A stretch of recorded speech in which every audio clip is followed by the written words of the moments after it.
قرآن کریم کی ہر آیت کے اندر ہدایت کا جتنا حصہ میرے حق میں آپ لکھے ہیں وہ مجھے دے دیجیے. ہماری دعا کا بلکہ ہر دعا کا ایک حصہ یہ ہونا چاہیے کہ اے اللہ قرآن کریم کی ہدایت کا جو حصہ آپ میرے حق میں لکھے ہیں، مجھے نہیں معلوم آپ کیا لکھے ہیں، میرا لکھے ہیں آپ، وہ حصہ مجھے دے دیجیے. اس کی آج ضرورت ہے، ہر زمانے میں ضرورت رہی ہے. میرے دوستو، سارے مسائل کا، ساری پریشانیوں کا حل اللہ نے قرآن کریم میں رکھا ہے. حضور علیہ الصلوۃ والسلام ایک موقع پر فرماتے ہیں فتنوں سے نکلنے کی ایک ہی صورت قرآن کریم کو مضبوطی سے تھامو. فتنوں کا تذکرہ حضور فرمائے صلی اللہ علیہ وسلم ایک مرتبہ، تو حضرات صحابہ پوچھ رہے ہیں یا رسول اللہ ان فتنوں سے نکلنے کی صورت کیا، ہم باہر کیسے آئیں؟ حضور علیہ الصلوۃ والسلام نے فرمایا بس قرآن کریم. تو حضور صادق و مصدوق ہیں جن کے سچے ہونے میں ذرا برابر بھی شبہ نہیں ہے. جب آپ علیہ الصلوۃ والسلام کہتی ہے کہ اسی میں ہم سب کے لیے ہماری پریشانیوں کا حل ہے، ہماری پریشانیاں دور ہوں گی، تو اس کے بعد کسی اور کی بات کی ہم کو ضرورت نہیں ہے. تو دوستو، اس وقت ہم کو قرآن کریم کو سینے سے لگانے کی ضرورت ہے.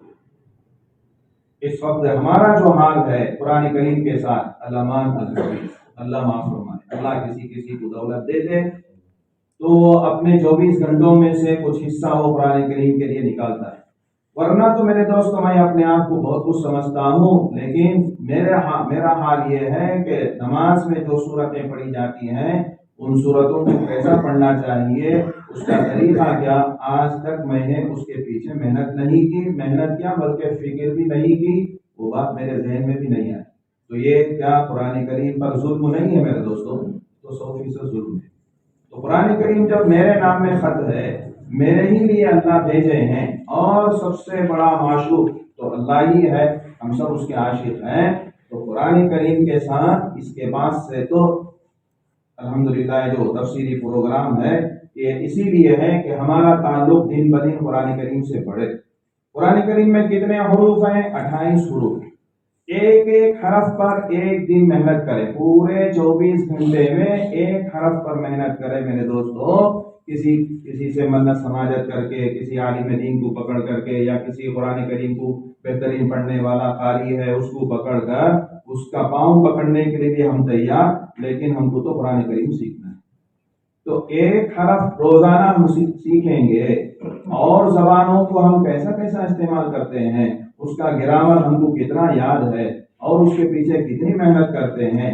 تو کے بجائے کوئی تو کر کے بولے تو ہم سب ہنستے ہیں، حالانکہ وہ فانی زبان ہے، باقی رہنے والی زبان نہیں ہے.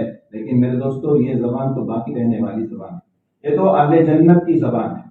عربی زبان تو اہل جنت کی زبان ہے، قرآن کریم کی زبان ہے، حضور انور علیہ السلام کی زبان ہے. تو اس زبان کو سیکھنے کے لیے کیا ہم ایک مہینہ نہیں لگا سکتے؟ ایک حرف پر ایک دن کے لیے پورے 24 گھنٹے میں ایک حرف الف، اس کے لیے پورے 24 گھنٹے لگتے ہیں. بالکل جیسا پڑھنا چاہیے، با تا جیسے پڑھنا چاہیے ویسا پڑھیں گے تو ایک مہینے میں پورے حروف یاد ہو گئے. پھر اس کے بعد قرآن کریم پڑھنا آسان ہو جائے گا. اللہ کرے کہ اللہ تعالیٰ ہم سب کو ہمارے سینے میں قرآن کریم کو محفوظ کر دے. تو دوستو ایک زمانہ ایسا تھا، کیسا زمانہ تھا؟ حضرت عمر ابن عبدالعزیز رحمۃ اللہ علیہ کے زمانے کا قصہ لکھا گیا ہے کہ فجر کی نماز میں مصلیاں آتے، فجر کی نماز سے جب فارغ ہو کر باہر جاتے، ہر مصلی دوسرے مصلی سے یہ سوال کرتا کہ تہجد میں تمہارے کتنے پارے ہوئے، تہجد میں تم کتنے پارے پڑھے. یہ کون خواص نہیں، نیک لوگ جو سمجھے جاتے وہ نہیں، بلکہ ہر نمازی دوسرے نمازی سے پوچھتا. اس سے کیا معلوم ہوا میرے دوستوں؟ قرآن کریم کا حافظ ہونا اس زمانے میں معمول تھا. گھر میں جتنے تھے سب حافظ ہوتے تھے، اور حافظ ہونا کوئی تعجب کی بات نہیں تھی. اسی لیے تو عام مسلیان جتنے نمازی ہیں، ہر نمازی دوسرے نمازی سے یہی سوال کرتا ہے کہ تہجد میں کتنے پارے پڑھے. تو یہ ایک دور، زمین و آسمان ایسے دور کو بھی دیکھے ہیں. اللہ کرے کہ وہ دور دوبارہ لوٹ کر آئے. تو وہ دور جب اللہ وہ دور دکھایا تو دوبارہ وہ دور کیوں نہیں دکھا سکتا؟ آج بھی دکھا سکتا ہے. لیکن میرے اندر کتنی طلب ہے، قرآن کریم کو سیکھنے کا کتنا شوق ہے، یہ اللہ ہم کو دیکھنا چاہتے ہیں. ہم سب اپنے طور سے محنت کر کے اس کے پیچھے محنت کریں گے. قرآن کریم کو اگر الحمدللہ پڑھ رہے ہیں، الحمدللہ بہت سے نیک حضرات ایسے اسی مجلس میں تقریباً پورے کے پورے ہوں گے کہ روزانہ کی 24 گھنٹوں کا ایک حصہ قرآن کریم کی تلاوت میں لگتا ہے. اللہ کرے کہ ہم کو بھی اس میں شامل کرے. دوستوں، پڑھنے والے لوٹنے والے بہت کچھ لوٹے ہیں. حضرت فضیل ابن عیاض رحمۃ اللہ علیہ، آپ حضرات سنے ہوں گے واقعہ. کیا تھے؟ ڈاکوؤں کے سردار تھے. ڈاکو نہیں تھے بلکہ ڈاکوؤں کے سردار تھے. کسی گھر میں ڈاکہ زنی کرنی ہے تو چیلنج کر کے جاتے تھے. کسی کو ہمت نہیں ہوتی تھی کہ وہ گھر میں حضرت ڈاکہ زنی کریں، ڈاکہ ڈالیں اور ان کو پکڑیں. کسی کی ہمت نہیں ہوتی تھی. دن میں چیلنج کرتے تھے، آج تمہارے گھر میں ڈاکہ ڈالا جائے گا. اتنے بڑے ڈاکوؤں کے سردار تھے. ایک مرتبہ اسی نیت سے کسی گھر پر چڑھے تو اس گھر میں بندہ تلاوت کر رہا ہے. کسی کمرے سے آواز آ رہی ہے، تلاوت کرتے ہوئے اس آیت پر سے وہ بندہ تلاوت کرنے والا گزر رہا ہے. اعوذ باللہ من الشیطان الرجیم الم یأن للذین آمنوا ان تخشع قلوبهم لذکر اللہ. کیا ابھی ایمان والوں کو وقت نہیں آیا کہ اللہ کی یاد سے، قرآن کریم کی تلاوت سے ان کا دل کام کرے؟ یہ وقت ابھی نہیں آیا. اللہ سوال کر رہے ہیں. تو ہدایت کا وقت تھا. حضرت چونکہ عربی نسل تھے، عربی زبان جانتے تھے، فوراً ہدایت کا وقت ہو گیا تو حضرت توبہ کرے اور اسی مجلس میں توبہ کر کے اب تک پوری زندگی میں جس سے جتنا مال لیے سب واپس کرے. آج میرے دوستوں اولیاء کی فہرست میں حضرت کا نام ہے. کیا تھے؟ پرانی زندگی کیا تھی؟ ڈاکوؤں کے سردار تھے. آج اسی قرآن کریم کی برکت سے ایک آیت ان کے کان میں پڑی. ہدایت کا وقت تھا تو اللہ تعالیٰ ہدایت کا دروازہ کھول دیا تو آج اس میں ہے اولیاء کی فہرست میں. تو جب اللہ فضیل ابن عیاض کو دے سکتا ہے تو ہم کو کیوں نہیں دے سکتا؟ تو ان کے اندر وہ طلب تھی. پتہ نہیں ان کا کون سا عمل حضرت اللہ کو پسند آیا. تو میرے دوستوں، آج ہم کو اس کی فکر کرنے کی ضرورت ہے کہ قرآن کریم کو سب سے پہلے ہم سینے سے لگائیں. قرآن کریم اللہ کی کتاب ہے. اس سے بہتر اور کوئی کتاب نہ تھی، نہ ہے، نہ آئندہ زمانے میں آئے گی. تو یہ سب چیزیں ہم کو اپنے دل میں بٹھانے کی ضرورت ہے. ہماری نگاہ کسی اور کتاب کی طرف نہ جائے. ہاں، ضرورت کے لیے ہم اور کتابوں کو پڑھیں گے لیکن اس کو جہاں رکھنا ہے وہیں رکھیں گے. قرآن کریم کو جہاں رکھنا ہے، بس جو درجہ دینا ہے وہ درجہ تو ہم کو دینا ہی. دوستوں، زمینی کائنات میں ہم غور کریں. بڑی بڑی چیزوں میں سے کون سی چیز ہے زمینی کائنات میں؟ کعبہ ہے. کعبے کا جب تصور ہوتا ہے تو فوراً ہم کیا کرتے ہیں؟ پیر اگر لمبا کیے ہیں تو پیر چھپڑ لیتے ہیں. ادھر تو کعبہ ہے. فوراً ادب کی وجہ سے. اور ادھر تھوکنا چاہیں تو نہیں تھوک رہے، یہ تو قبلہ ہے، ادھر نہیں تھوکنا. تو کعبے کا اتنا احترام ہمارے دلوں میں. اسی طرح عرش و کرسی کا بھی احترام ہے. آسمان کی اوپر کی جو کائنات ہے اس میں عرش و کرسی کا جو پاور ہے وہ ہم سب کو معلوم ہے. حضرات انبیاء علیہ الصلوۃ والسلام کیسے مقدس ہیں، ان کی عظمت ہمارے دلوں میں الحمدللہ ہے. کوئی نبی کے خلاف بولے ہم برداشت نہیں کر سکتے. پوری امت مسلمہ میں سے کوئی برداشت نہیں کر سکتا، بلکہ امت محمدیہ میں سے بھی بہت سے ہیں جو حضور کے خلاف ہو یا کسی نبی کے خلاف برداشت نہیں کر سکتے. تو زمینی کائنات میں میرے دوستوں کعبہ ہے اور مقدس ہستیاں حضرات انبیاء کی ہیں. اور فلکی جو اوپر کی جو کائنات ہے اس کائنات میں عرش و کرسی ہے. یہ سب مقدس ہیں لیکن یہ سب اللہ کی بنائی ہوئی چیزیں، اللہ کی مخلوق ہے. لیکن قرآن کریم اللہ کی مخلوق نہیں ہے، اللہ ہی کی صفت.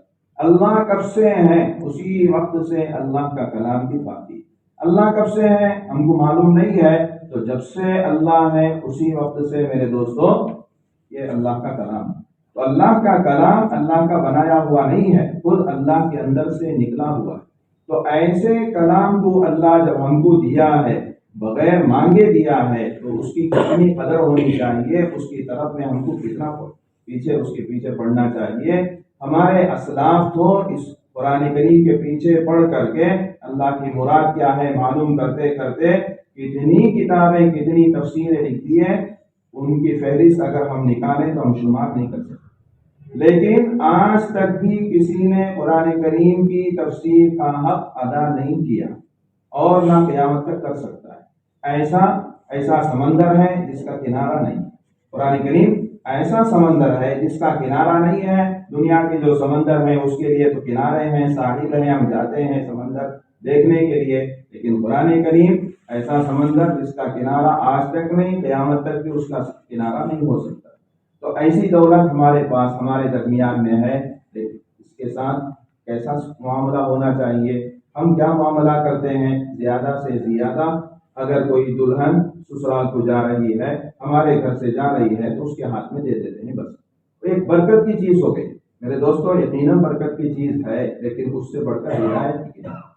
قرآن کریم سے بڑھ کر ہدایت نامہ کوئی آج تک قرآن کریم پڑھ کر کے مشرک نہیں بنا. بہت سے مشرک آج الحمدللہ قرآن کریم کو پڑھ کر کے مسلمان ہوئے، اپنے شرکیہ کاموں کو چھوڑے.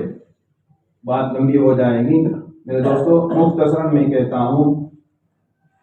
یہ صوبہ تمل ناڈو کا ایک بیچارہ 13 سال اس نے قرآن کریم کا مطالعہ کیا. اس کا پرانا نام ہے پیریار داسن. بہت بڑا سائنسدان تھا وہ. امریکہ میں اس سے سٹیزن حاصل تھی، شہریت حاصل تھی. بڑا سائنسدان، ابھی چند سال پہلے کی بات ہے. تو 13 سال قرآن کریم کو پڑھا وہ اسی حالت میں، پرانی حالت میں، جبکہ ابھی اسلام قبول نہیں کیا. اور ایک جگہ قرآن کریم کو خریدا اور اس میں 800 صفحات ہیں. تو قرآن کریم کو خرید کر کے فوراً ہی اسی گلی میں بک بائنڈر کوئی تھا، اس کے پاس جا کر دے رہا ہے، یہ 800 صفحات کا قرآن ہے، اس کو تم پورے طور سے کھول کر کے ہر ورق کے بعد ایک سادہ ورق رکھو، گویا 800 کو 1600 بنا. اور اسی نیت سے اس نے کہا تھا. کس نیت سے؟ تو اس نے کہا، اس کو تعجب ہوا کہ اتنا اچھا قرآن ہے، مضبوط قرآن ہے، جلد اس کی اچھی ہے، تو پھر اس کو کھولنے کے لیے تم کہہ رہے ہو، تو تم کو پیسے سے مطلب ہے، میں جو بول رہا ہوں وہ کام کرو. بہرحال وہ قرآن لے کر آ گیا. تو اس کی نیت یہ تھی کہ پہلے صفحے میں جو مجھے اشکالات ہوں گے وہ سن کر رکھا تھا کہ قرآن کریم میں بہت سی ایسی ویسی باتیں ہیں، تو جو بھی اشکال ہوگا اسے میں اگلے صفحے میں، خالی صفحے میں نوٹ کروں گا. دوسرے صفحے میں جو اشکالات ہیں اس کے بعد کا جو خالی صفحہ اس میں نوٹ کروں گا. تو دوستوں اسی کا بیان ہے. وہ کہہ رہا ہے کہ میں قرآن کریم کو پڑھنا شروع کیا اور اشکالات نوٹ کرنا شروع کیا. پہلے صفحے میں جو اشکال تھا وہ دوسرے صفحے میں دور ہو گیا، دوسرے صفحے میں جو اشکال تھا تیسرے صفحے میں دور ہو گیا. قرآن کریم ادھر ختم ہوا، میرے پورے اشکالات ختم ہو گئے. اسی وقت وہ کلمہ پڑھ لی. اس کا آج نام ہے عبداللہ داسن. اس کا انتقال بھی ہو گیا. تو دوستو یہ ہے قرآن کریم. جب غیر پڑھ کر کے قرآن کریم سے متاثر ہو کر کے کوئی اس کو ہدایت نہیں دیا، کوئی دعوت نہیں دیا، وہ خود اس مشرف اسلام ہوا، تو ہم جب پہلے ہی سے اللہ ہم کو مسلمان گھرانے میں پیدا کیے ہیں تو ہمارا تعلق خدا سے کیوں نہیں بڑھے گا؟ یقیناً بڑھے گا میرے دوستو. آج ہم ہمت کریں گے اور اسی مجلس سے اللہ کی ذات سے امید ہے کہ ہم بڑی امیدیں لے کر کے، دین کی مجلسیں ایسی ہی نہیں ہوا کرتی ہیں کہ بیٹھے سنے چلے گئے. نہیں میرے دوستو، یہ دین کی مجلس گویا کہ ہماری روحانی غذا، جیسے جسمانی غذا ہے ویسے ہی روحانی غذا ہے. روحانی غذاؤں میں بھی درجہ ہوتا ہے، تو بڑے درجوں میں سے ایک درجہ قرآن کریم کو پڑھنے سے اللہ سے کتنا قریب ہوتا ہے بندہ، وہ احادیث میں اس کو بتلایا گیا کہ قرآن کریم ذکر سے اتنا قریب نہیں ہوتا جتنا قرآن کریم کی تلاوت سے آگے بڑھتا ہے. مولانا الیاس رحمۃ اللہ علیہ فرمایا کرتے تھے، قرآن کریم وہ ہمارے سینے میں کھولے جانے کے لیے، ہم کو سمجھ میں آنے کے لیے بہترین وقت تہجد کے بعد سے، فجر سے پہلے. حضرت فرماتے ہیں ایک آیت، پورا صفحہ نہیں، ایک آیت کم از کم اس وقت میں تم پڑھ لو. تہجد پڑھے، ایک آیت پڑھ لیے، بس رکھ دیے. قرآن کریم کو دیکھ کر پڑھے تو دیکھو ہدایت کے کیسے دروازے اللہ کھولتے ہیں. خود حضرت کا تجربہ ہے اور پوری دنیا کو حضرت علا کر رکھ دیے. آج ہم حضرت ہی کے دوپہر میں یہاں بیٹھے ہیں. تو دوستو ہمارے اکابر قرآن کریم کو سینے سے لگائے، قرآن کریم کیا چیز ہے سمجھے. جب اللہ ان کے ساتھ ایسا معاملہ کیا تو وہ خدا ہمارے ساتھ کیوں اچھا معاملہ نہیں کر سکتا؟ یقیناً کرے گا. تو یہ حدیث ہے، بات ختم ہو جائے گی میرے دوستو. قرآن ہی سے متعلق ایک حدیث ہے. حضور فرماتے ہیں، ایک موقع پر حضور نے فرمایا صلی اللہ علیہ وسلم، پانی لگنے سے لوہے کو جیسا زنگ لگ جاتا ہے، پانی لگنے کی وجہ سے لوہے کو زنگ لگ جاتا ہے، وہ زنگ ہم کو نظر بھی آتا ہے۔ حضور فرماتے ہیں ایسا ہی ہمارے دلوں کو بھی زنگ لگ جاتا ہے، لیکن دلوں کا زنگ لگنا نظر نہیں آئے گا، لیکن کہہ رہے ہیں کون؟ حضور فرما رہے ہیں تو ہم کو لوہا جس میں زنگ لگا ہوا ہے اس کو دیکھ کر کے ہم کہتے ہیں کہ یہاں اس حصے میں زنگ لگا ہے، اس سے زیادہ ہم کو یقین ہونا چاہیے کہ میرے دل میں زنگ لگا ہوا ہے۔ حضرات صحابہ تھے، فوراً اونڈے سیدھے سوالات جیسے ہم کرتے ہیں ویسا نہیں کیے، یہ نہیں پوچھے یا رسول اللہ کیسا زنگ لگ جاتا ہے۔ فوراً حضرات صحابہ کا سوال یہ تھا کہ حضرات یا رسول اللہ اس زنگ کو دور کرنے کی صورت کیا؟ اللہ جزائے خیر دے حضرات صحابہ رضی اللہ عنہم اجمعین، ان کے سوالات سے ہم کو کتنے مسائل حل ہو گئے۔ تو سوال کیا کیے؟ یا رسول اللہ آپ تو بتا دیے دلوں میں زنگ لگتا ہے اور یہ یقینی بات ہے، اس لیے کہ آپ صادق و مصدوق ہیں، لیکن اس زنگ کو دور کرنے کی صورت ہے۔ تو حضور علیہ السلام نے 2 علاج ہم کو بتلائے، اسی میں ہم سب کے لیے سبق ہے، پوری امت کے لیے سبق ہے۔ حضور نے فرمایا، اچھا اس سے پہلے ہمارے ذہن میں رہے دل میں زنگ لگنے کا مطلب کیا؟ تو دل میں جو زنگ لگنے کا مطلب ہے بالکل آخرت کی فکر نہیں، نمازوں سے غفلت ہے، نیک کاموں سے غفلت ہے، ہر وقت برائیوں میں، آخرت موت ہم کو مہینے مہینے یاد نہیں آتی ہے، اور آخرت ہمارے سامنے ہے، یہ بھی ایک عالم ہے، جیسے عالم دنیا اسی طرح عالم برزخ ہے، اس کے بعد عالم آخرت ہے۔ یہ 100% واقعہ ہے، اس کا ہونا یقینی ہے، لیکن وہ آخرت مجھے کبھی بھی یاد نہیں آتی۔ تو یہ نمازوں سے غفلت، اعمال صالحہ سے جو غفلت ہو رہی ہے، حضور اسی کی طرف اشارہ فرما رہے ہیں کہ یہی دل کا زنگ ہے، لیکن نظر نہیں آتا ہے۔ تو حضور نے فرمایا صلی اللہ علیہ وسلم 2 طریقے، 2 علاج حضور فرمائے۔ پہلا علاج ہے قرآن کریم کی کثرت سے پڑھو۔ تمہارے دل کا زنگ اگر دور ہونا ہے تو قرآن کریم کو کثرت سے پڑھو۔ تو میرے دوستو اسی مجلس میں ہم ارادہ کر کے اٹھیں گے کہ روزانہ کچھ نہ کچھ 24 گھنٹوں میں کتنا دوسرے کاموں کے لیے وقت نکل ہی جاتا ہے، ہمارا پورا وقت جا رہا ہے، لیکن سب فانی چیزوں میں جا رہا ہے، اس سے کچھ حاصل ہونے کا نہیں، زیادہ سے زیادہ مال ہم کو حاصل ہوگا، جو مال کے ہم کو قبر میں کام آنے والا نہیں ہے، لیکن یہ قرآن کریم اللہ کے عذاب سے ہم کو قبر میں بچائے۔ تو حضور فرماتے ہیں پہلا کام کیا کرو؟ قرآن کریم کی تلاوت کثرت سے کرو، ایک علاج۔ دوسرا علاج حضور فرماتے ہیں موت کو کثرت سے یاد کرو۔ تو موت کو کثرت سے یاد کرنے سے، اسی طرح قرآن کریم کی تلاوت کثرت سے کرنے سے، ان دونوں سے ہم سب کا دل کا جو زنگ ہے یقیناً دور ہوگا۔ اس کی ہر زمانے میں ضرورت رہی ہے، اس زمانے میں اور سخت ضرورت، اس لیے کہ تقریباً ہمارا معاشرہ ایسا ہی ہے کہ ہم کدھر جا رہے ہیں، ہم کو کدھر جانا چاہیے، کیا کرنا ہے، کیا کر رہے ہیں، ہم کو خود معلوم نہیں۔ ہم کو جانا ہے بنگلور کی طرف، بیٹھے ہیں مدراس کی طرف، مدراس کی گاڑی میں، پوچھنے پر کہتے ہیں کہ بہرحال گاڑی جا رہی ہے، میں جا رہا ہوں۔ تو جانے سے پہلے ایک منزل طے ہونا چاہیے، کدھر جانا ہے۔ ہم سب کا سفر آخرت کی طرف ہے، تو آخرت کے لیے توشہ تیار کرنے کے لیے کیا کیا توشہ تیار کرنا، یہ سب حضرات انبیاء بلکہ حضور علیہ السلام پوری تفصیل کے ساتھ ہمارے سامنے بیان کر دیے۔ تو بس ان بیانات کو اصل بنائیں اور اس کے پیچھے پڑھیں۔ سب سے یعنی اس مجلس کا مقصد ہی کہ ہم قرآن کریم کو سینے سے لگائیں۔ تو میرے دوستوں آنے والا مبارک مہینہ ہے، اس سے پہلے ہم تیار ہو جائیں اور قرآن کریم سر بالکل روانی کے ساتھ ہم پڑھنے والے بن جائیں، اپنے گھر کا ماحول بھی بنائیں، اپنے بچوں کو پڑھانے کی فکر کریں۔